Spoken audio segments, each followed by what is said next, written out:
Estamos começando um novo bloco que corresponde às relações de recorrência. O objetivo é apresentar a técnica recursiva que permite reduzir um problema envolvendo N objetos a outro problema semelhante, mas com N menos 1 objetos, que por sua vez é possível reduzir a outro problema do mesmo tipo com N menos 2 objetos, e assim pode-se ir reduzindo os problemas com menos elementos até obter um problema de simples resolução. Nós vamos fazer isso através de exemplos. A importância do tema recorrência é que muitos dos problemas de contagem são modelados e resolvidos usando relações de recorrência. Se lembram que muitos problemas de contagem são resolvidos usando permutações, arranjos e combinações. Aqui estamos acrescentando mais uma forma de resolver certos tipos de problemas.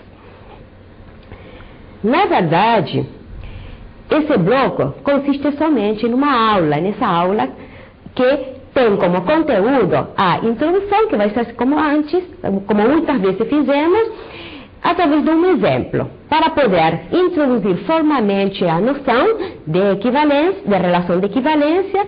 Depois vamos dar dois exemplos que são clássicos, que são a relação de Fibonacci e a torre de Hanoi. E depois vamos ver também o método de substituição para ver como resolver algumas das recorrências, que é passar a uma fórmula mais simples para trabalhar.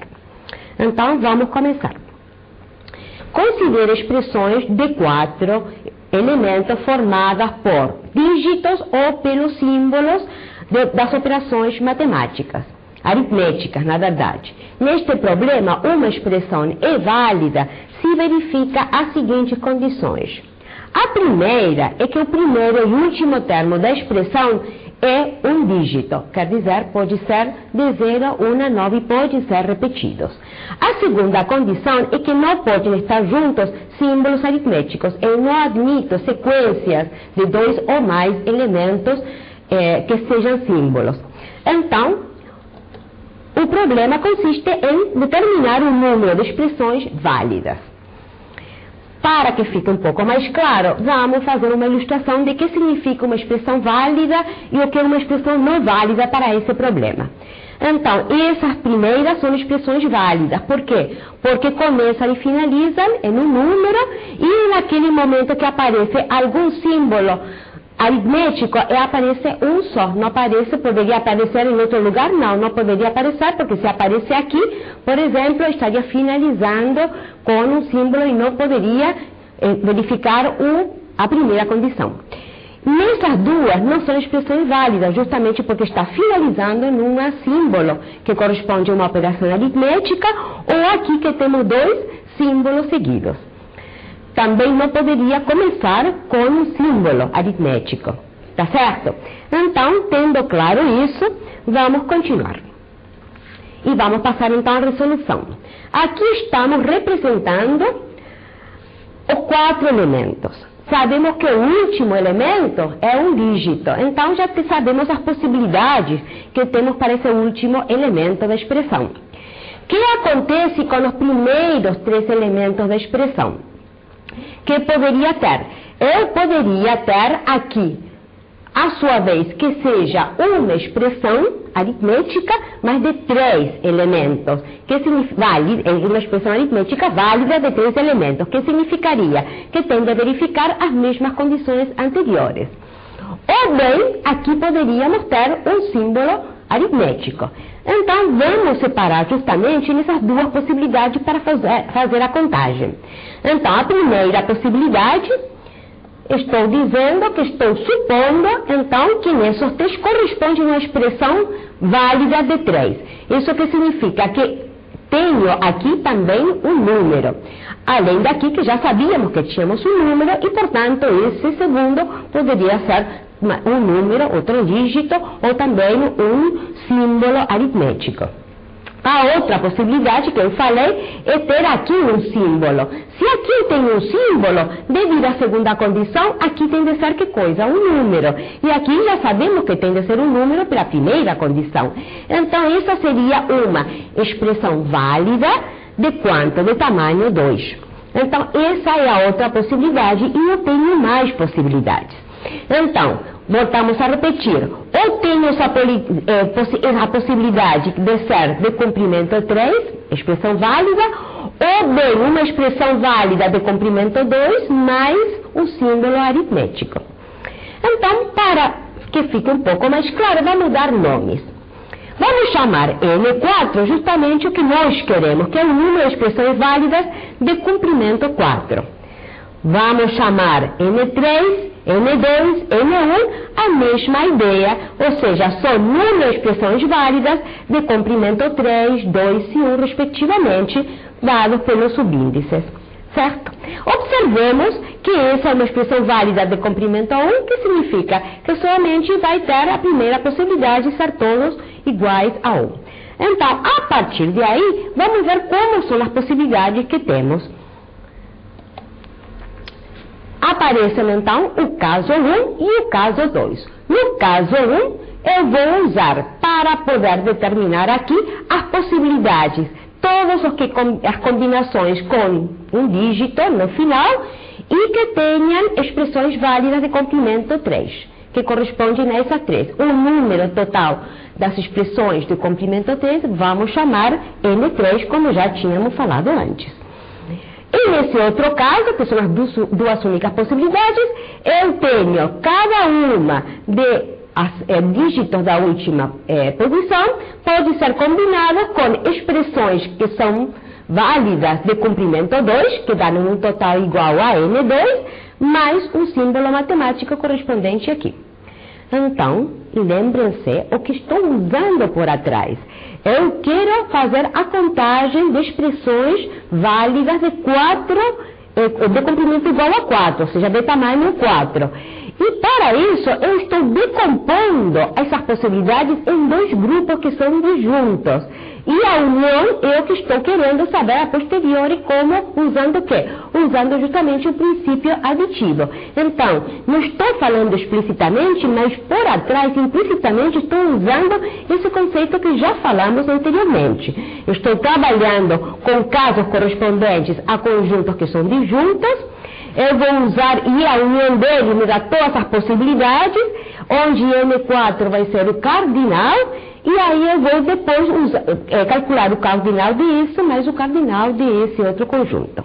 Então, vamos passar a calcular o caso 1 e o caso 2. Então, o que acontece? O cálculo de N4 vai estar feito a partir de quem? Do cálculo de N3 e de N2, que corresponde ao caso 2 e ao caso 1 e ao caso 2. Então, no caso 1, falamos que na última posição temos dígito. Quantas possibilidades temos? Qualquer elemento de 0 a 1 até 9. Se lembra, são 10 possibilidades que eu tenho. Cada uma delas eu vou combinar com uma expressão válida. E essa expressão válida de tamanho 3, nós chamamos o total deles quanto? Chamamos N3. Então, para o caso 1, o total de possibilidades que temos vai ser igual a N3 vezes 10. O mesmo vamos fazer para o caso 2.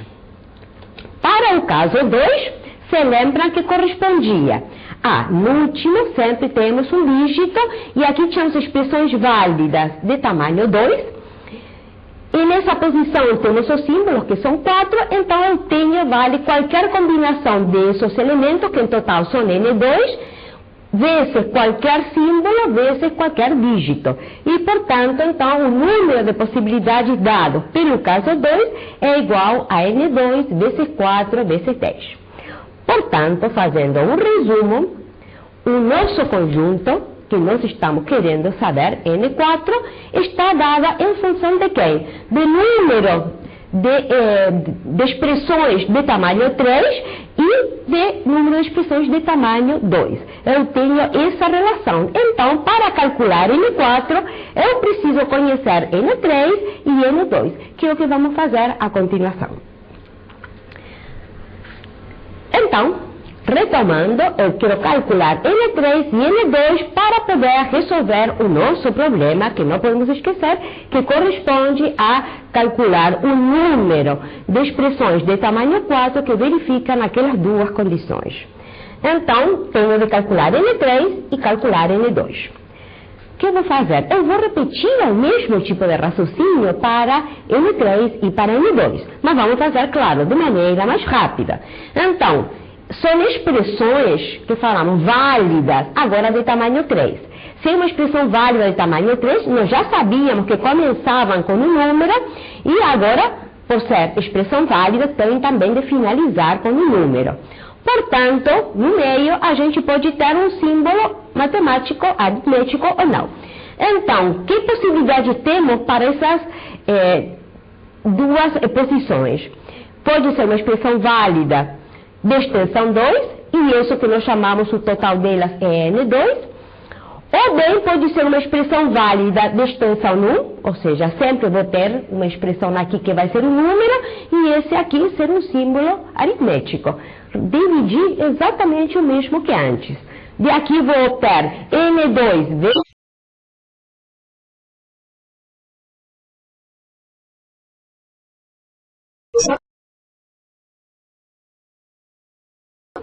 temos que o N3, ou seja, o número de expressões válidas, agora de tamanho 3, é igual a 10 vezes N2 mais 40 vezes N1. Estou reduzindo. Eu comecei com um problema que é de tamanho 4 e eu vou reduzindo a tamanho 3 e preciso também agora tamanho 2 e tamanho 1. Então, vocês veem que eu mantenho o mesmo tipo de relação. Então, preciso calcular N2 e N1. O cálculo de N2, também fazendo a mesma, agora ficou simplificado. Porque eu tenho uma única posição e sabemos que nessa posição, para isso ser uma expressão válida, tem de também começar com quem? Tem de começar também com um dígito. Pode ser de 0 a 9, ou mesmo que dessa situação. Então, as expressões válidas são de extensão igual a 1 e que vale N1. Portanto, eu já sei a forma que tem N2. A forma de N2 vai ser igual a 10 vezes o valor de N1.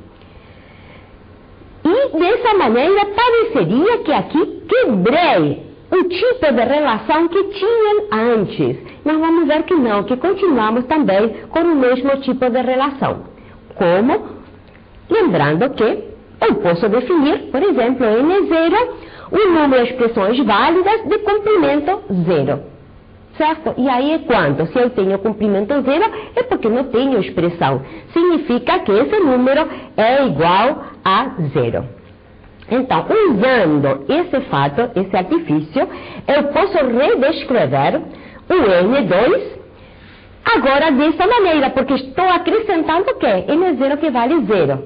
Certo? Mas estou dando a mesma aparência que tinha as duas relações anteriores. Então, sabemos que N0 vale 0. E quanto vale N1?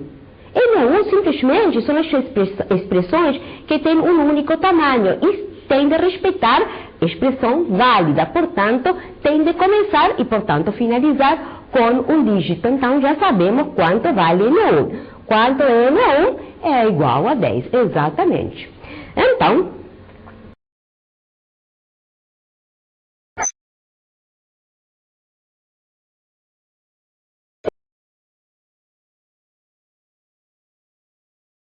as expressões válidas de extensão K. Nós já contamos com K igual a 0, foi a última que nós pegamos, N igual a 0, 1, 2, 3, e por que está em outra cor o 4? Porque N4 é aquele valor que nós queremos realmente obter. Em função de quem? De N3, N2, N1 e N0, justamente. o objetivo é calcular N4. Que expressões a gente foi obtendo? Vemos que tem exatamente a mesma aparência. Se vamos fazer uma abstração, eu vejo que aqui, se eu colocar um número, aqui é o anterior e esse é o anterior desse. Ou seja, que eles correspondem, todos eles três, a essa relação, onde esse NK está em função de NK menos 1 e NK menos 2, exatamente igual a uma e outra. Para cá igual a 4, obtenho a primeira. Para cá igual a 3, obtenho essa. Cá igual a 2, obtenho essa de aqui. Então, por isso eu coloquei até cá igual a 2. Lembrem-se que temos como condições N0 vale 0 e N1 vale 10. Portanto, eu já sei quanto vale N2. A partir de N2 eu posso calcular também N3. A partir de N3 eu vou calcular também N4. Então, temos N0 que vale 0, N1 igual a 10. A partir daí calculamos N2 substituindo aqui N1 e N2 e obtemos então 10 vezes 10, dado que N0 vale 0 e obtemos 100. A partir de aqui vamos substituir aqui o N2 e o N1 já calculados e obtemos então o N3 que é igual a 10 vezes N2, que era 100, mais 40 vezes N1, que vale 10, e obtivemos o valor correspondente para N3. E, já tendo N2 e N3, temos a nossa resposta. O número de expressões válidas é N4, dado por quem? Por essa relação, que é 10 vezes o valor de N3, mais 40 vezes o valor de N2, e obtemos o valor 18.000. Então, vocês viram que nosso problema tinha inicialmente tamanho 4, reduzimos o problema para tamanho 3, tamanho 2, até que chegamos realmente a encontrar para tamanho 1 e tamanho 0, que eram simples, e voltando com o mesmo tipo de relações, a gente obtém a solução. Então, já temos a ideia do que significa uma relação de recorrência, e somente agora, então, vamos formalizar esse conceito. Então, uma relação de recorrência é uma fórmula que relaciona um número AN a alguns de seus predecessores. AN-1, AN-2, eu coloquei um genérico AK e, finalmente, até chegar a 0. Em alguns casos, chegaremos até a 1 ou até a 2. A ideia é que vamos usando os anteriores. Então, vamos ilustrar essa situação usando justamente o exemplo anterior. No exemplo anterior, o N é igual a 4, queimou o AK, o número que nós estávamos querendo, é justamente N4, mas para isso passávamos por quem? Por N2, N3, N1 e N0, desculpem por todos os anteriores. Qual é a relação de recorrência? A relação da recorrência era justamente essa de aqui. NK igual a 10 vezes NK menos 1 mais 40 vezes NK menos 2. Começando então por aquelas que são fáceis, simples de calcular, e ir subindo para o valor de K com um máximo igual a 4 para esse exemplo. Vamos passar então agora para um exemplo também simples, e depois vamos passar a exemplos que são clássicos, que consiste em, dado esse N, que é a soma dos primeiros N números naturais, queremos determinar a relação da recorrência em termos de esse N-1, ou seja, dos primeiros N-1 somados. Então, vemos o que significa esse N. Esse N é a soma dos primeiros N somandos. Eu quero identificar aí onde aparece quem? Esse N-1, ou seja, os N-1 primeiros somandos. Por isso eu coloco em evidência esse somando. Aí eu tenho 1 mais 2, mais 3, até N-1, que vai ser o penúltimo, mais N, que é o último. Dessa maneira, eu já encontrei onde está o somando correspondente a esse N-1, ou seja, os N-1 primeiros somandos. Então, eu tenho realmente já que esse N eu posso escrever como esse N-1 mais N. E, portanto, temos que a relação de recorrência é igual Sn igual a Sn menos 1 mais n. Que estou querendo dizer que os n primeiros somandos de números naturais é igual a os n menos 1 primeiros, a soma dos n menos 1 primeiros somandos, mais o último somando que é n.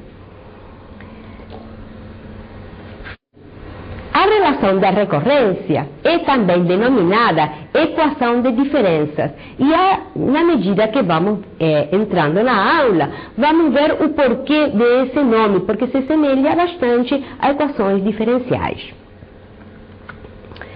Entramos então a um exemplo clássico, que nós chamamos relação de Fibonacci, para dar ênfase, que nós estamos aqui querendo realmente encontrar a relação da recorrência. Mas também poderíamos ter chamado problema de Fibonacci, números de Fibonacci ou sequência de Fibonacci. Então, esse é um problema que foi proposto por Leonardo de Pisa, mais comumente chamado justamente de Fibonacci, em 1202. Em que consiste o problema? Determina o número de pares de coelhos ao final de 12 meses sob as seguintes condições. Inicialmente, tem-se um único par de coelhos, um macho e uma fêmea recém-nascidos.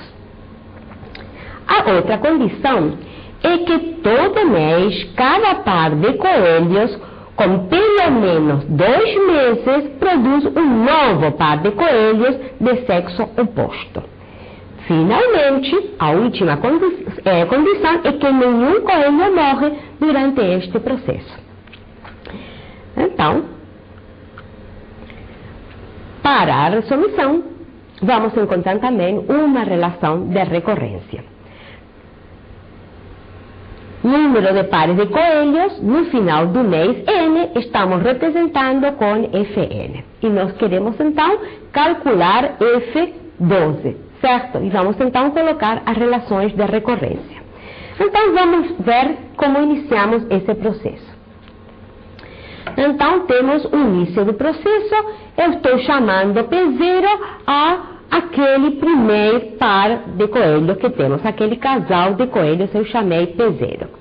Como ele é recém-nascido, no mês 1, no final, aqui quando eu coloco mês 1, estou pensando que no final do mês 1, que acontece? Eles vão ter um pouquinho mais de um mês. Mas não vão ter ainda 2, portanto, eles não se reproduzem. Eu tenho exatamente o mesmo par de coelhos que eu chamei P0. Portanto, F1, que seria o número de pares de coelhos no final do primeiro mês, é 1, que corresponde justamente ao nosso casal P0. O que acontece quando eu vou ir para o mês 2? No final do mês 2, ele já vai se reproduzir. Então, no final do mês 2, como ele não morre, ele tem o P0, o nosso casal inicial P0, e eles deram lugar a outro casal que chamei P1, certo? Então, o F2 está formado por quem? Por P0, que corresponde ao primeiro, que por isso eu chamei F1, para começar a sentir a relação de recorrência, mais o P1, que é um casal, então eu vou ter, na verdade, 2 casais. O que acontece no próximo mês? Ele é recém-nascido, então no próximo mês ele não vai se reproduzir, ele vai ter 1 mês e pouco, ainda ele não vai reproduzir um outro casal, mas ele já tem mais de 2 meses, então a partir de aqui ele vai se reproduzir sempre, todo mês ele vai se reproduzir. Então qual é a nossa situação? No final do terceiro mês, é essa a situação. O P0 continua vivendo, ele deu lugar a um outro casal de coelhos, P2, e ele ainda não, porque ainda é muito novinho. Quantos eu tenho? F3. Todos os que eu tinha antes, que são o P0 e o P1, certo? E acrescentamos o P2. Aqui estamos acrescentando o P2. Se olharmos, o P2 veio de quem? Do P0, que corresponderia, na verdade, ao primeiro mês. Poderíamos substituir aqui 1 por quem? Por F1. Vamos ver se realmente isso corresponde ou não. É a primeira ideia. Vamos então sentir mais um mês. No quarto mês, vamos ver quem se reproduz e quem não se reproduz. Já falamos que o P0, a partir de aqui, sempre vai se reproduzir em todos os meses até o número 12 que a gente quer. O que acontece agora com se mantém e se reproduz. O P2 nasceu no mês anterior, então ele não vai se reproduzir. O P2 ainda eu vou ter o P2, não dá lugar a um novo. Mas o P1 nasceu antes, já tem mais de 2 meses, portanto o P1 vai se reproduzir. Então vamos fazer a soma. Que temos F4? Quantos casais temos aqui? O que tínhamos antes, P0, P2 e P1, que aparecem aqui em preto, e os novos que são P3 e P4, originados o P4 pelo P1, 2 meses antes, e o P3 originado pelo P0. Ou seja, o que tinha 2 meses antes são os que deram origem a novos. Então, na verdade, aqui eu tenho o P3 e o P4, e isso corresponde ao que deram luz no mês 2 meses antes, que corresponde a F2. Então, eu posso realmente representar F4 como a soma de F3 mais F2. Vamos fazer um último. E aqui, novamente, esses são os que vão se reproduzir, os que estão no 3 vão dar lugar a novos no número 5, mas todos os outros que já vinham de antes. Então, eu tenho os de pretinho, que correspondem na F4, e todos os que nasceram no mês 3, no final, antes do mês 3. Então, aqui eu tenho o F3. Então, vemos realmente que estamos com uma relação. Ou seja, que a relação de recorrência é FK igual a FK menos 1 mais FK menos 2. Os dois anteriores, e isso estou usando para K igual a 2, 3, e o que eu quero vai ser quanto? Vai ser K igual a 12. E eu vou precisar que ainda F0, quando eu vou estar usando aqui 2. Aqui eu vou ter 1 e aqui 0. E quem vai ser F0? Vamos ver quem é F0. É o número de pares no início do processo, que eu não tinha dado nome. Eu tinha dado nome a partir de quem? Do mês 1. Mas no início do processo não tinha dado nome e é o F0. Quantos pares eu tenho? Minha condição me diz que eu começo com um único casal. Então, F0 é igual a 1 também. Então, já tenho as condições iniciais, F0 igual a 1 e F1 igual a 1. A partir daí, eu vou substituindo até chegar ao valor que eu quero, que é F12. Isto é, para calcular então F12, vamos usar a relação de recorrência FK igual a FK menos 1 mais FK menos 2. Partimos então de F0 é F1 para obter F2, F3 e substituindo um no outro até chegar a F12, que vale 200, corresponde a 233. Ou seja, que a resposta vai ser que o número de pares de coelhos ao final de 12 meses é 233. É importante dizer que os números de Fibonacci aparecem frequentemente em problemas combinatórios, como já foi citado em aulas anteriores. Passamos agora a ver um outro problema clássico, que é a torre de Hanói. Em vez de começar logo com o caso geral, vamos trabalhar primeiro com um caso simplificado, onde vamos trabalhar somente com 3 discos, que vai nos dar a ideia de como depois realmente calcular para um caso mais geral. Então, apresentamos o problema. Determine o menor número de movimentos que são necessários para passar 3 discos colocados em um eixo em ordem crescente de tamanho para um outro eixo. Pode ser usado de forma auxiliar um terceiro eixo e devem ser respeitadas as seguintes regras. A primeira consiste em que só é permitido mover um disco do topo para um outro eixo. A segunda condição é que não é permitido colocar um disco maior em cima de um menor. Então vamos ilustrar qual é o nosso objetivo e quais são os casos permitidos e não permitidos. Então, começamos dizendo de onde estamos partindo. Temos 3 eixos e eu tenho a figura, ou seja, os discos colocados no eixo 1 nessa ordem. Nós queremos, então, agora, passar a essa figura e colocar, manter exatamente a mesma posição em outro eixo, respeitando as regras já faladas, e queremos calcular então o número mínimo de movimentos. Esse é o nosso objetivo. Vamos então ver graficamente algum exemplo de o que é permitido e do que não é permitido. Estamos saindo daqui. O que é possível fazer? É permitido então, primeiro, deslocar ou tirar, certo, um disco menor e colocar em outra posição. É aqui. O que não é permitido. Não podemos, estando nessa posição, por exemplo, agora colocar esse disco rosa e colocar sobre o amarelo. Por quê? Porque estou colocando um de tamanho maior sobre um de tamanho menor. Vamos supor que estou aqui. Eu não posso tirar o rosa e colocar aqui, porque sempre tenho de tirar do topo, e o topo é amarelo, certo? Temos uma ideia, então, do que a gente pode e não pode fazer.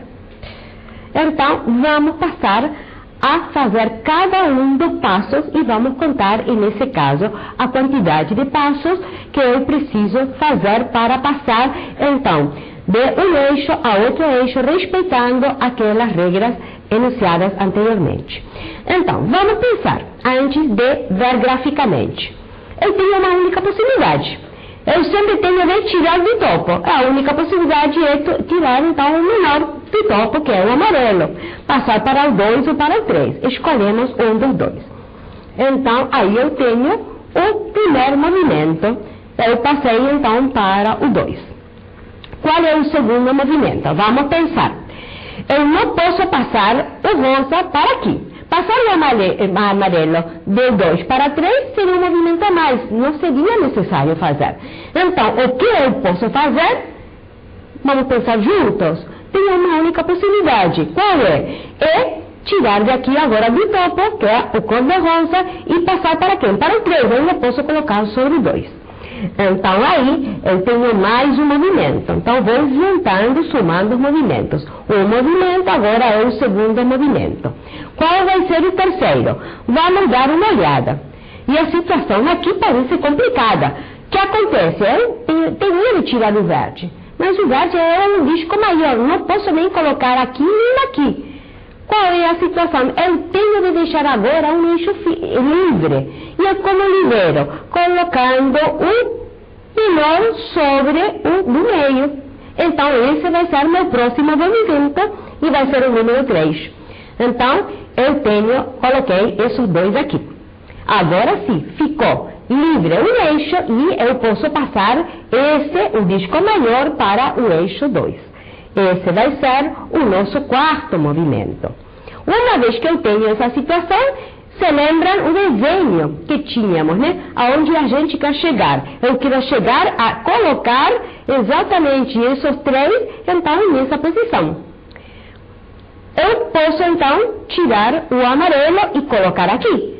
Mas aí depois eu vou colocar o rosa aqui, isso não serve. Então, eu tenho, de alguma maneira, separar o amarelo para liberar o segundo, que seria o rosa. Então, como libero?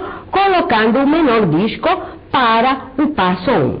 Aí eu tenho o movimento número 5. E agora já está tudo certo. Já está claro quais são os próximos passos que eu tenho de fazer. Vai o 3 para em cima do 2, ou seja, para o eixo 2. E seria o sexto. E por último, eu tenho o último disco para colocar. E então, eu vejo que eu precisei 7 passos. Eu vou escolher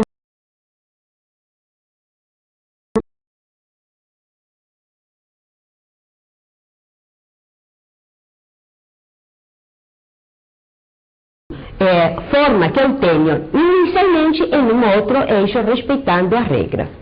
Então, isso é importante. Precisamos de 7.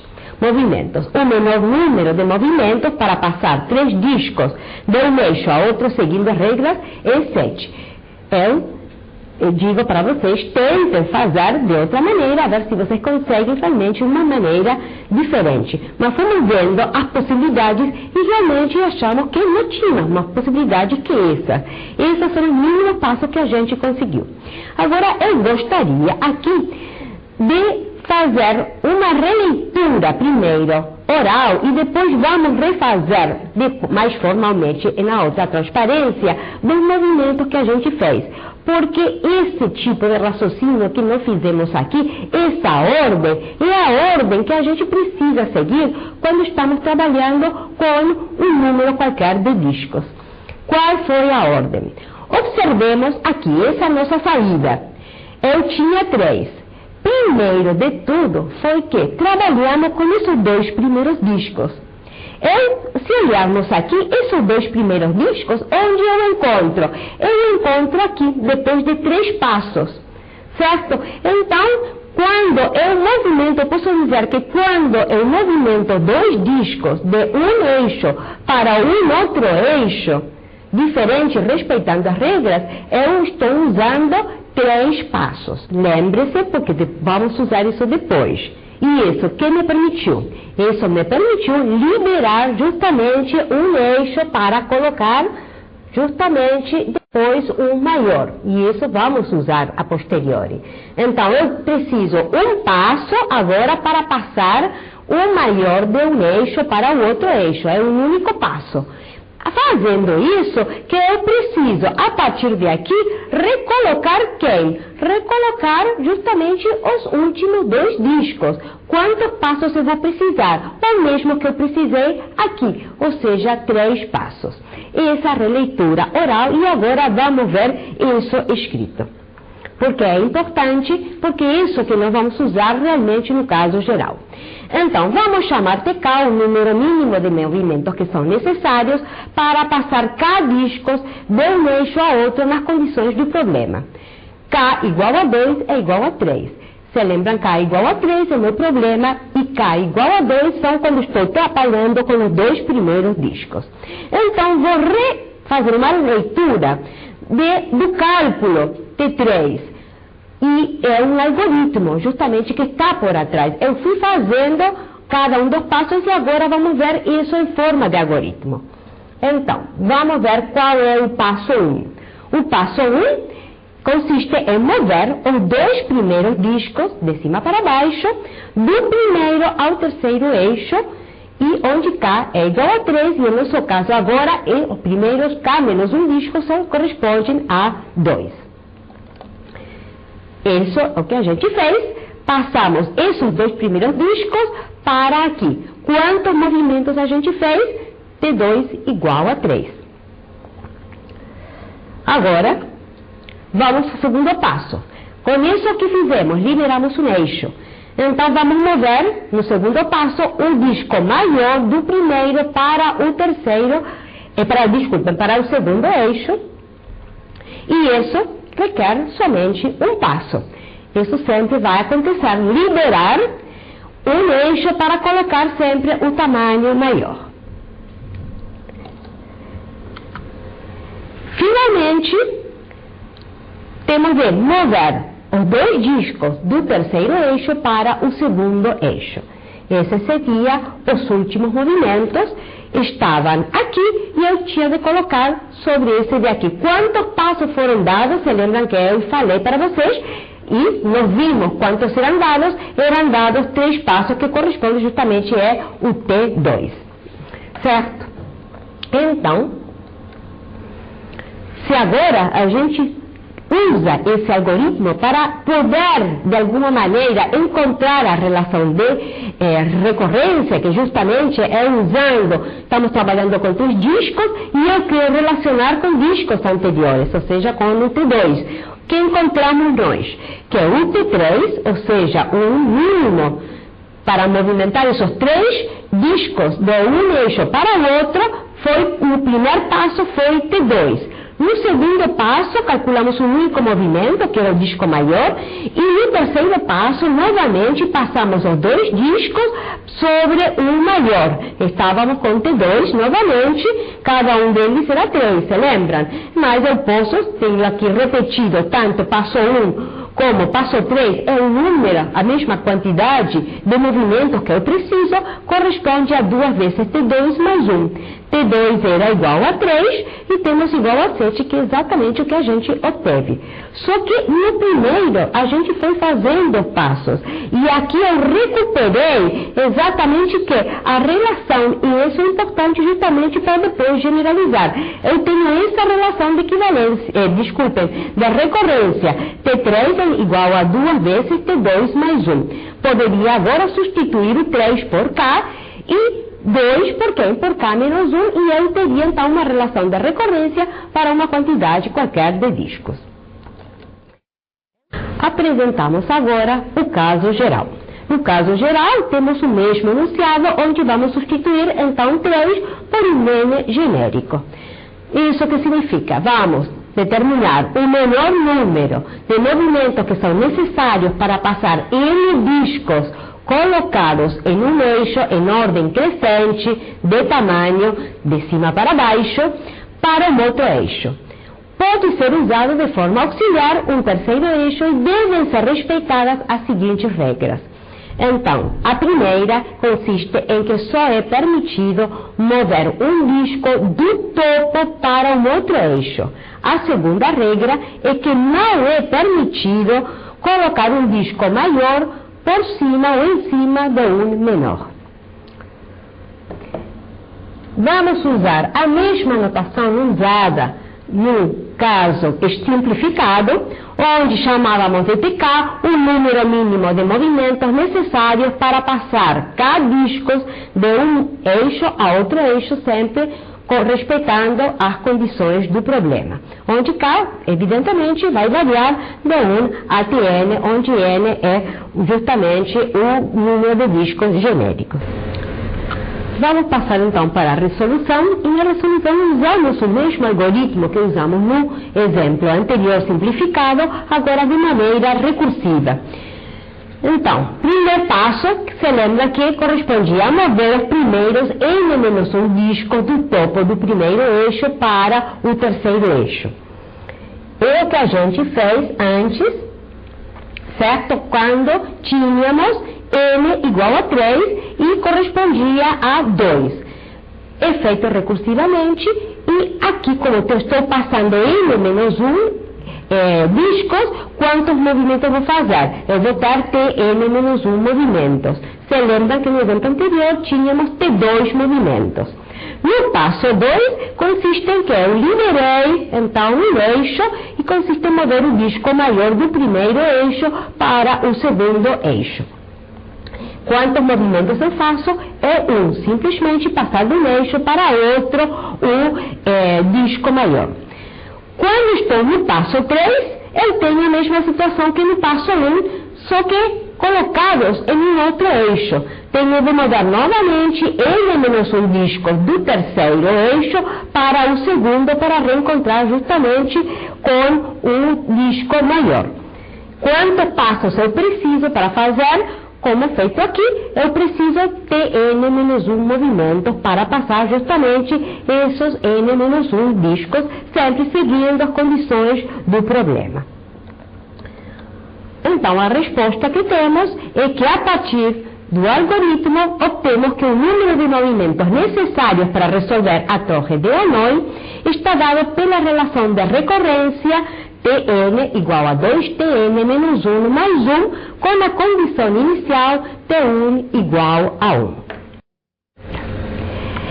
Nesse exemplo, o que vamos fazer? Para que vocês realmente realizem, vamos aplicar o algoritmo recursivo para encontrar todos os movimentos correspondentes ao problema da torre de Hanoi com n igual a 4. Já sabemos a quantidade de movimentos que vamos fazer. N é igual a 4, T4 vai ser igual a 2, T3 mais 1, e onde já calculamos o T3, que vale 7. Portanto, vamos ter 15 movimentos. O que eu quero é que vocês vão fazendo todos esses movimentos, que vocês repitam o algoritmo, tanto o 3 como o algoritmo com 3 discos, como o algoritmo genérico para N discos, agora para N igual a 4, e encontrem justamente esses 15 movimentos. Isso vai ajudar justamente a compreender melhor o problema. Passamos então ao dado referencial, vamos dizer, histórico, onde esse problema realmente foi colocado por um matemático francês em 1883 com um número de discos igual a 64. Olha que nós, para 4 discos, já tínhamos 15 movimentos. Para 64, eu deveria fazer o quê? Eu deveria, então, usar a relação de recorrência partindo desde T1 igual a 1 para chegar até 64. Aqui temos a recorrência, certo? Então, eu vou perder um bocado de tempo para fazer isso. Por quê? Porque eu preciso calcular T2, T3 até chegar até 64 e saber quantos eu tenho. Ou seja, vou demorar bastante em fazer isso aí. Qual seria a ideia? Então, será que eu tenho alguma outra maneira de resolver esse problema? Ou seja, a minha pergunta é a seguinte: é possível encontrar uma fórmula fechada, quer dizer, simples, para Tn, que nos permita calcular rapidamente o número de movimentos que são necessários para resolver o problema da torre de Hanoi para um dado número de discos N? Justamente, imagine se em vez de 64 a gente faz para 1000, etc. Vamos perder, não faz sentido, né? O tempo que a gente perderia. Seria interessante ver se a gente consegue, então, recolocar usando justamente a relação da recorrência. Então, a resposta, e nesse caso, não sempre, mas nesse caso, é sim. A fórmula simples, que chamamos de fechada, é obtida considerando a relação da recorrência, que já tínhamos falado, e o método de substituição. Então, vou falar um pouquinho, através de um exemplo, que seria esse método de substituição. Partimos, então, da relação da recorrência, obtida anteriormente. Tn, então, é igual a 2Tn menos 1 mais 1, e aqui, se eu aplicar a mesma fórmula para n menos 1, eu tenho essa expressão, certo? O que é que vamos fazer? Vamos substituir o Tn menos 1 que está aqui por justamente essa relação. Então, obtemos a seguinte expressão.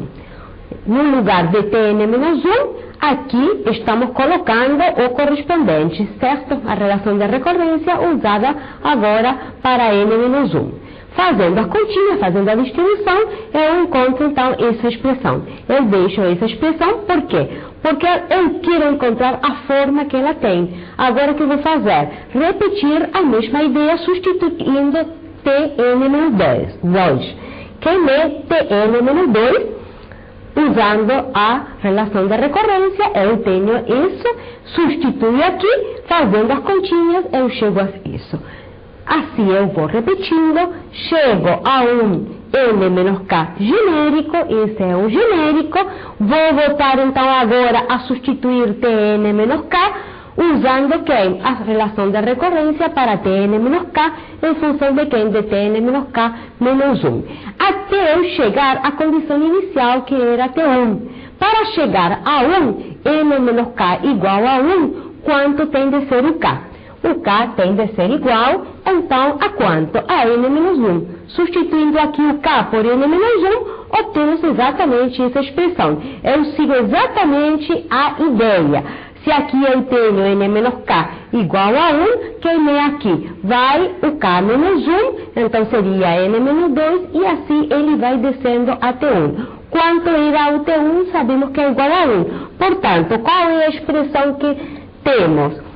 Quando eu vou substituindo um nenote até chegar ao inicial, que seria 1. Obtenho essa soma. E essa soma que são os primeiros n termos de uma progressão geométrica, onde a razão é justamente igual a 2. E se lembra, quando vimos realmente a indução, que isso corresponde justamente ao quociente de 1 menos 2, que seria a razão elevado a uma potência a mais, sobre 1 menos a razão, que é igual a 2 elevado a n menos 1. Portanto, eu encontrei uma fórmula simples. Para quem? Para Tn. Já não mais em função de maneira recursiva do Tn menos 1, mas em função de quem? Do n. Certo? Isso é muito interessante, porque é simples de calcular. Agora, na verdade, a gente foi substituindo, estamos esperando de não ter errado, mas é importante fazer a verificação. Realmente chegamos a que é uma propriedade. É verdade que Tn é igual a 2 elevado a n menos 1 para todo n. Como é a prova? Evidentemente, quando temos N, os naturais, a ideia primeira é usando o quê? O princípio de indução matemática, é exatamente isso. Então, vamos usar o princípio de indução matemática. Qual é a proposição que nós queremos mostrar que é verdadeira para todo N? Exatamente essa aí. Deixo então com vocês fazer a prova, porque é uma outra maneira de vocês voltar sobre temas que já foram vistos. Finalmente, então, vocês fazem a prova, vocês sozinhos, depois confirem realmente apertando aqui em prova e tem a dedução correspondente. Supondo que vocês já fizeram isso, então ilustramos com o problema original, que é com n igual a 64, e teríamos então essa expressão para ter 64. Não preciso ir usando a recursividade como inicialmente estávamos supondo. Eu consegui essa expressão fechada. Seria 2 elevado a 64 menos 1. Para ter uma ideia, esse número de aqui é maior que 18 vezes 10 elevado a 12. Isso que significa que é maior que 18 vezes 12 zeros. É para mostrar que a ordem de grandeza que é muito grande. Bom, vamos fazer a seguinte observação. O método de substituição, usado para resolver algumas, não todas, as relações de recorrência, também é denominado suposição e verificação. E por quê? De fato, pela substituição, obtém-se uma expressão fechada, que é a suposição de uma conjetura, que é o que a gente realmente obteve no exemplo quando fomos fazendo a substituição. Obtivemos essa expressão. Essa seria, então, a suposição de uma conjetura. Depois, temos de fazer a verificação, que consiste em provar que a conjetura realmente é verdadeira, que foi justamente a proposição que vocês fizeram por indução.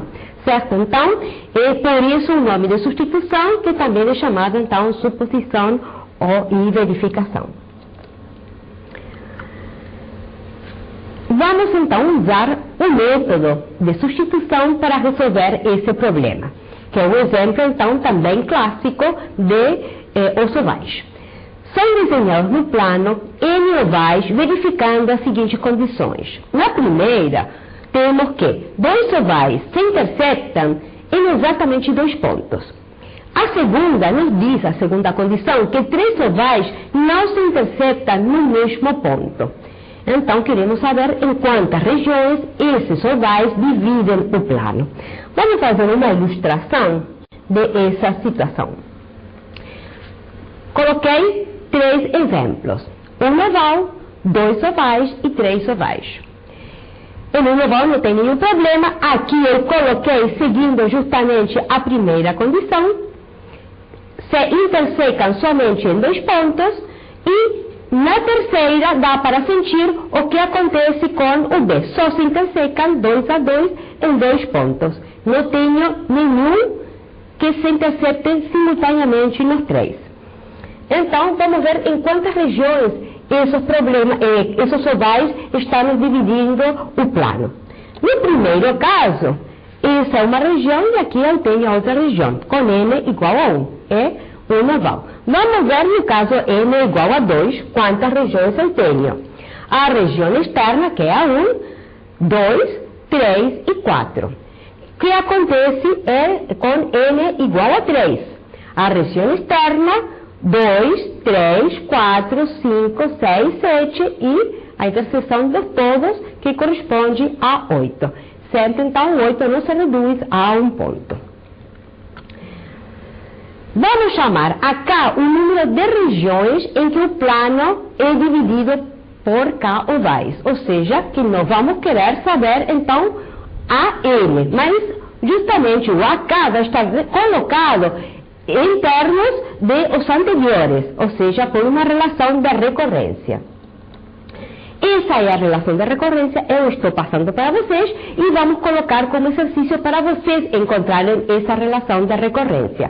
E nesse momento o que eu quero é justamente fazer a substituição para poder encontrar uma fórmula fechada. Então, a partir dessa relação de recorrência, vamos então tentar, justamente pelo método de substituição, encontrar uma fórmula fechada e a condição inicial é que A1 é igual a 2. Então, vamos usar o método. Eu vou partir de onde? Eu vou partir da relação de recorrência. E aplico a N-1. Se lembram? A relação de recorrência que já foi dada. Então, agora vou substituir a N-1. Por quê? Pela mesma relação que eu tenho aqui em cima, mas substituindo N por quê? Por N-1. Isso dá lugar, então, pela substituição a esses sumandos. Aplico isso. Novamente, vou substituir a N2 pela relação de recorrência. Então, vou substituir por esses dois sumandos. Aqui ficou o que já tinha e o que é o outro que já tinha. E assim eu vou fazendo até chegar para um K genérico. Por quê? Porque isso nos permite ter uma ideia de como está sendo desenvolvido os sumandos. E eu quero então encontrar essa expressão até onde? Até chegar a esse igual a 1. Portanto, eu repito, e o K pode ser o valor N-1 para que quando eu substituir aqui o K por N-1, obter aqui o A1. Já sabemos quanto vale o A1 e observemos o que aconteceu aqui. Eu o que fiz foi, tenho aqui o 2, que é comum a todos os termos. O 2 é comum a todos os termos, que ficaram aqui. 1 mais 2 mais N-1, quer dizer os N-1 primeiros somandos. E isso nós já sabemos, então, quanto dá também. Certo? Então, sabemos que a condição inicial é igual a 2, sabemos que essa soma corresponde a essa parte de aqui e, portanto, fazendo as continhas, chegamos a que o AN tem essa expressão. É 2 mais N menos 1 vezes N. Não precisa, então, percorrer, para saber a N, saber a N menos 1, ou seja, usar diretamente a relação da recorrência. Simplesmente eu vou substituir o N pelo seu valor e encontrar o valor aqui. Não sempre é possível. Tem métodos, então, que eu posso usar a substituição e em outros métodos eu posso encontrar uma fórmula fechada, mas por métodos diferentes. Não esqueçam que simplesmente esta é uma aula geral, assim, para passar uma primeira ideia do que é uma relação de recorrência e alguma maneira de como é possível, às vezes, resolver. Então, voltando para nosso exemplo, essa é a nossa conjectura que nós achamos por substituição. E eu deixo com você fazer a verificação justamente usando o princípio de indução. Então, finalmente vamos a dar a resposta, que o número de regiões de N ovais, em que N ovais dividem o plano é dado por 2 mais N menos 1 vezes N. Nós fizemos a ilustração para quem? Para N igual a 1, para N igual a 2 e para N igual a 3. Se N é igual a 4, então o plano fica dividido em quanto? A4 eu vou substituir o N por quê? Por 4 e eu tenho então 14 regiões. Então deixo com vocês realmente fazer o desenho das 14 regiões que ficam determinadas pelos 4 ovais. Ou seja, é um pouco de trabalho, mas novamente vale a pena realmente sentir que as coisas realmente estão funcionando, vão fechando. Bom, acabamos o tema dessa aula e então fazemos um resumo dos pontos importantes que a gente viu. Então, começamos com a definição da relação de recorrência, também chamada equação de diferenças. É uma fórmula que relaciona um número AN a alguns de seus predecessores, AN-1, AN-2 e assim pela frente. Não precisa ser todo, pode ser um, pode ser vários. Vimos também a relação de Fibonacci, onde Fn é um número chamado número de Fibonacci, que é o número de pares de coelhos no final do mês N sobre as condições do problema que tínhamos visto. Vimos que a relação de recorrência estava dada dessa maneira e com as condições iniciais dadas por F0 igual a 1, que correspondia a quando estamos dando partida o processo, onde temos somente um casal, F1 igual a 1 corresponde ao primeiro mês. Se lembram? Vimos também a torre de Hanoi, onde Tn é o número mínimo de movimentos necessários para passar N discos ordenados de um eixo a um outro eixo, segundo as condições do problema dadas nesse momento. A relação de recorrência vimos que estava dada dessa maneira, a condição inicial era T1 igual a 1, e encontramos para esse problema uma fórmula fechada, dada por Tn igual a 2n menos 1. Essa fórmula fechada simples foi obtida usando justamente o método de substituição, ou chamado também de suposição e verificação. Esse método permite, então, resolver algumas das relações de recorrência a partir da relação de recorrência, evidentemente, e de suas condições iniciais. Através das substituições sucessivas, chega-se a uma conjectura ou suposição que precisa ser verificada e que normalmente é verificada usando justamente o princípio de indução matemática.